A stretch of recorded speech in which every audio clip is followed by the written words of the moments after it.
ये साड़ी देखकर आप खुद ही समझ गए होंगे, मुझे बताने की बिल्कुल भी ज़रूरत नहीं है कि ये इंस्टाग्राम की मोस्ट ट्रेंडिंग साड़ी है, जो अभी बहुत ज़्यादा ट्रेंड कर रही थी। ये झुमका साड़ी और अभी मुझे मीशो पर मिल गई है।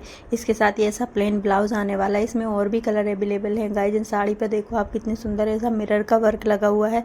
इन साड़ी जो है वो फेंडी सिल्क की साड़ी है, बहुत सुंदर साड़ी है। आप देख सकते हो पूरे प्लेट्स एंड पल्ले पर इस तरह का वर्क आने वाला है।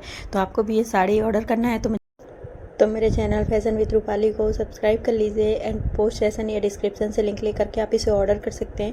एंड साड़ी देखिएगा, इस फुल लेंथ की साड़ी आने वाली है एंड फेंडी सिल्क फैब्रिक की साड़ी है ये। एंड इसमें जो प्लेट्स है उसमें पूरे में ऐसा मिरर का वर्क दिया हुआ है, ऐसे पैच लगे हुए हैं। बहुत अच्छे से स्टिच किया हुआ है, इसको बिल्कुल भी नहीं निकलने वाला है। एंड पूरे पल्ले पर भी इस तरह से वर्क आने वाला है।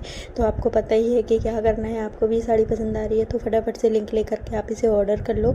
देखो कितनी सुंदर साड़ी है गाइस, मुझे बहुत ज़्यादा पसंद आई। Bye bye guys.